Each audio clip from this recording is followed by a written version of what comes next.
বয়সটা সবেমাত্র 17, আর এ বয়সেই ইউরোপ ফুটবলে হয়েছিলেন শ্রেষ্ঠত্ব খেলোয়াড়ের পুরস্কারটাও। এই 17 বছর বয়সেই ইউরোপ ফুটবলে নিজের নামটা যেভাবে জাগিয়েছেন সেটা স্মরণীয় হয়ে আছে ইউরোপ ফুটবল ইতিহাসে। শুধু তাই নয়, এ 17 বছর বয়সে তার বিকশিতই হয়েছে কতটুকু সেটা নিয়েও যদি প্রশ্ন করা হয় তাহলে স্পষ্ট উত্তর আসবে এমন কিছু পোস্ট দেখলে।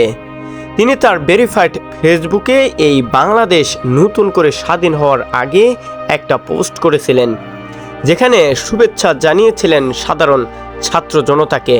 এবার বাংলাদেশ স্বাধীনতা যুদ্ধে সফল হওয়ার পর আরও একটা পোস্ট করেছেন তার ভেরিফাইড ফেসবুকে। তিনি তার ফেসবুকে পোস্ট করে লিখেছেন, we all waiting to see new Bangladesh.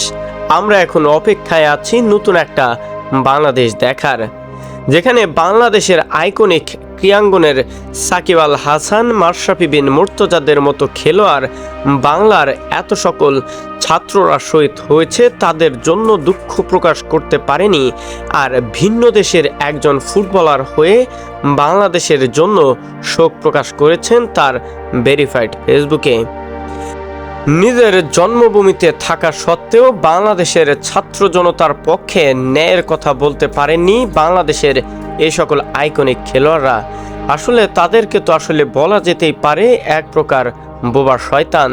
শুধুমাত্র তারা আওয়ামী লীগের পা চাটা গোলাম বললেই শেষ হবে না। তারা যে জনগণের ঘোর শত্রু, শুধুমাত্র আছে তারা তাদের পকেট ভর্তি করার জন্যে।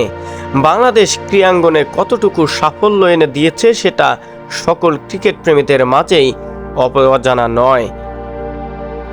স্পেনের খেলোয়াড় লামিন ইয়ামাল, বয়সটা সবেমাত্র 17। তার বিকশিত নিয়ে যদি প্রশ্ন করা হয় তাহলে সে কতটুকুই বা জানে বাংলাদেশ সম্পর্কে। এরপরেও বাংলাদেশকে নিয়ে বারবারই পোস্ট করেছেন তার ভেরিফাইড ফেসবুকে এবং ছাত্রদের পক্ষেই কথা বলেছেন 17 বছর বয়সী এই ফুটবলার তারকা লামিন ইয়ামাল।